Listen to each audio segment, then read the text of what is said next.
ഉമർ, ഇത് sooty mould എന്ന് പറയും. Sooty mould. സൂട്ടി മോൾഡ് വരാനുള്ള കാരണം എന്താണെന്ന് വെച്ചാൽ സൂര്യപ്രകാശം കുറഞ്ഞതുകൊണ്ടല്ല അത്.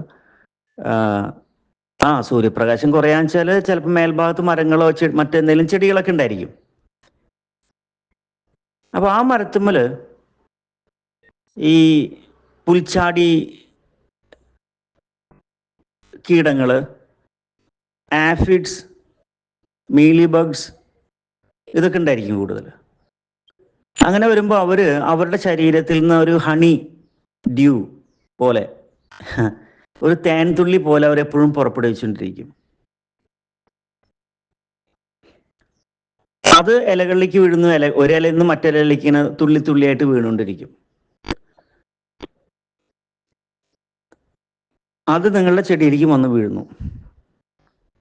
ചിലപ്പോൾ നിങ്ങളുടെ ചെടിയിൽ തന്നെ മേലത്തെ ഇലയിൽ ഇരുന്നുകൊണ്ട് ഏതെങ്കിലും കീടങ്ങൾ വന്നിരുന്നുണ്ടാവും. ആഫിഡ്സ്, മീലി ബഗ്സ് ഓർ ഈ പുൽച്ചാടി അല്ലെ, ക്രിക്കറ്റ്സ്, പുൽച്ചാടികൾ അല്ലെങ്കിൽ മറ്റു പല തരത്തിലുള്ള കീടങ്ങൾ ഇത്തരത്തിലുള്ള ഹണി ഡ്യൂ, തേൻതുള്ളികൾ പോലെ അവരുടെ ശരീരത്തിൽ നിന്ന്. കാരണം അവർക്ക് അറിയാലോ, അവരുടെ വളരെ സോഫ്റ്റ് ആയിട്ടുള്ള, വളരെ ലളിതമായിട്ടുള്ള ഒരു ദഹന വ്യവസ്ഥയാണ് അവരുടെ അടുത്തുള്ളത്. അവര് സാപ്പ് വലിച്ചു കുടിക്കുന്നു, ചെടികളുടെ നീരുകൾ വലിച്ചു കുടിക്കുന്നു. മറ്റൊരു ദഹന പ്രക്രിയ അവർക്കില്ല. നേരെ പോയിട്ട് അവരുടെ വയറ്റിൻ്റെ ഉള്ളിൽ കൂടെ പാസ് ചെയ്ത് പോയി അപ്പുറത്ത് കൂടെ അവർ എക്സ്ക്രീറ്റ് ചെയ്യുന്നു. അതായത് ഉച്ഛിഷ്ടം വിടുന്ന പോലെ വിടുന്നു. അവർക്കധികം വെച്ചിരിക്കാൻ പറ്റില്ല. അത് അവരാവശ്യമുള്ള കാർബൺ, അവർ ഷുഗർ എടുക്കുന്നു, എന്നിട്ട് പുറത്തേക്ക് കളയുന്നു. അപ്പോൾ കൂടുതൽ നേരം അവർക്ക് വെച്ചുകൊണ്ടിരിക്കാൻ പറ്റില്ല. നമ്മളെപ്പോലെ കോംപ്ലിക്കേറ്റഡ് ആയിട്ടുള്ളൊരു ദഹന വ്യവസ്ഥ അല്ല ഇത്തരം കീടങ്ങളുടെ, നീരൂറ്റി കുടിക്കുന്ന ജീവികളുടെ ഉള്ളത്. നീരൂറ്റി കുടിക്കുന്ന ജീവികളുടെ ദഹന വ്യവസ്ഥ എന്താണെന്നുള്ളത് നിങ്ങൾ ചിലപ്പോൾ നെറ്റിലൊക്കെ തപ്പിക്കഴിഞ്ഞാൽ അറിയാൻ പറ്റും. Tube in tube or well connected abdomen pathways കാണാൻ പറ്റും നിങ്ങൾക്ക്. അതിലൂടെ ഈ സാപ്പ് കുടിക്കുന്നു, പുറത്തേക്ക് വിടുന്നു, സാപ്പ് കുടിക്കുന്നു, പുറത്തേക്ക് വിടുന്നു.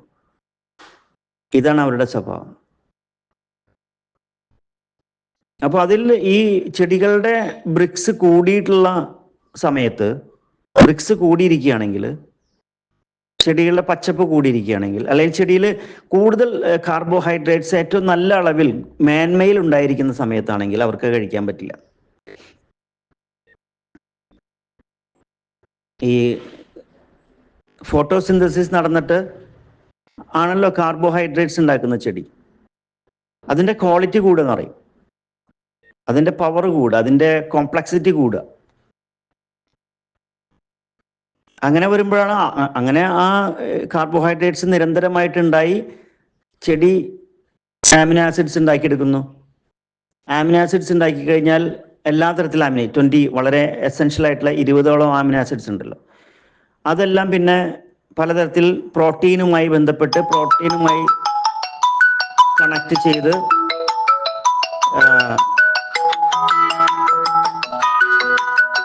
കംപ്ലീറ്റ് പ്രോട്ടീൻ ഉണ്ടാകുന്നു. കംപ്ലീറ്റ് പ്രോട്ടീൻ ഉണ്ടാകുന്നതോടൊപ്പം തന്നെ ലിപ്പിഡ്സും വാക്സും ഓയിൽസും ഒക്കെ ഉണ്ടാകാനുള്ള സെക്കൻഡറി മെറ്റാബോലൈറ്റ്സിലേക്ക് ചെടി പോകുന്നു. ഇവിടെ എല്ലായിടത്തും നിരന്തരമായിട്ടുള്ള കാർബോഹൈഡ്രേറ്റ്സിന് സപ്ലൈ ഉണ്ടായിരിക്കും അല്ലെ. ഈ കാർബോഹൈഡ്രേറ്റ്സിന് സപ്ലൈ ഇല്ലാതാകുമ്പോൾ ഇൻകംപ്ലീറ്റ് പ്രോട്ടീൻ ഉണ്ടാകാൻ സാധ്യതയുണ്ട്, കുമിഞ്ഞുകൂടാൻ സാധ്യതയുണ്ട്, അമോണിയം കുറയാൻ സാധ്യതയുണ്ട്, നൈട്രേറ്റുകൾ പലതും കുമിഞ്ഞുകൂടാൻ സാധ്യത. അങ്ങനെ വരുമ്പോൾ കീടങ്ങളുടെ ഉപദ്രവം ആ ചെടിയിൽ ഉണ്ടാവുന്നു. അത് വലിച്ചെടുക്കുന്നു ചെടികളിൽ നിന്ന് ഈ കീടങ്ങൾ വലിച്ചെടുക്കുന്നു. അങ്ങനെ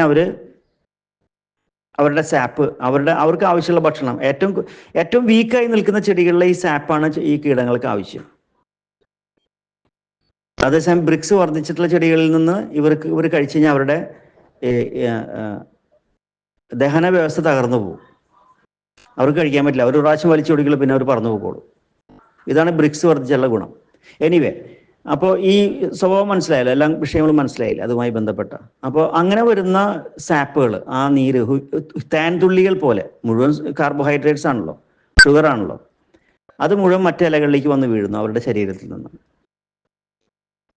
അത് വന്ന് വീണ് 1 മണിക്കൂർ 2 മണിക്കൂർ ഒരു ദിവസം കഴിയുമ്പോൾ അതിൽ ബ്ലാക്ക് കളറിലുള്ള സൂട്ടി മോൾഡ് വന്നു ചേരുന്നു, അത് കഴിക്കാനായിട്ട്, അതിനെ വിഘടിപ്പിക്കാനായിട്ട്. അങ്ങനെ ഇലകളിൽ വന്ന് വീഴുമ്പോൾ അവിടെ നിറയുന്ന ആ ചെടികളുടെ ഫോട്ടോസിന്തസിസിന് അളവ് കുറയുന്നു. മനസ്സിലായല്ലോ അല്ലേ? അത് ഉണങ്ങിക്കഴിഞ്ഞാൽ കൈകൊണ്ട് തുടച്ചങ്ങനെ പോവുകയും ചെയ്യും. പക്ഷേ സൂട്ടി മോൾഡ് ചെയ്യുന്ന ഉപദ്രവം എന്താണ്? ഫോട്ടോസിന്തസിസ് തടസ്സപ്പെടുത്തും അല്ലേ? അങ്ങനെ മനസ്സിലായല്ലോ അല്ലേ? അപ്പോൾ മേൽഭാഗത്തുള്ള കീടങ്ങളെയാണ് ഇല്ലാതാക്കേണ്ടത്. സൂട്ടി മോൾഡ് ഒരിക്കലും ഇല്ലാതാവില്ല. ഇലകളിൽ അതിനു വേണ്ടി മരുന്ന് പ്രയോഗിച്ചിട്ട് യാതൊരു കാര്യമില്ല. മേൽഭാഗത്ത് അല്ലെങ്കിൽ ആ ചെടിയിൽ വന്നിരിക്കാൻ സാധ്യതയുള്ള പുൽച്ചാടികളെയും വിക്കറ്റ്സ് അല്ലേ, അത്തരത്തിലുള്ള കീടങ്ങൾ ഒഴിവാക്കുകയാണ് വേണ്ടത്. അപ്പോൾ കീടനിയന്ത്രണം ആണ് നിങ്ങൾ നടത്തിയെടുക്കേണ്ടത് ആ പരിസരത്തുള്ള ചെടികളിൽ നിന്നെല്ലാം. ഓക്കെ, ഇനി നിങ്ങൾ വിവരിക്കുക അത്തരം ചെടികളും മരങ്ങളൊക്കെ അവിടെ ഉണ്ടോ എന്നുള്ളതൊക്കെ. നിങ്ങൾ കാറൊക്കെ പാർക്ക് ചെയ്യുമ്പോൾ ചില സമയത്ത് മരത്തിൻ്റെ ചുവട്ടിലിട്ട് കഴിഞ്ഞാൽ ഇത്തരത്തിലുള്ള സാധനങ്ങളൊക്കെ തെറിച്ച് ഗ്ലാസ്സിലേക്കൊക്കെ വന്ന് വീണ കാണാം. ബോണറ്റിലും ബോഡിയിലൊക്കെ ഉണ്ടാവും. അത് തുടച്ചാലും പോവില്ല, ഒരു കറ പോലെ കിടക്കും. നമ്മൾ വിചാരിക്കും ആരെന്തോ ചെയ്തതാണെന്ന്. അല്ല, ഇത്തരത്തിലുള്ള കീടങ്ങളുടെ പശകളാണ് അവ വന്ന് വീഴുന്നത്. ഗ്ലാസ്സിലൊക്കെ ഉണ്ടാവും നിറയെ അല്ലേ?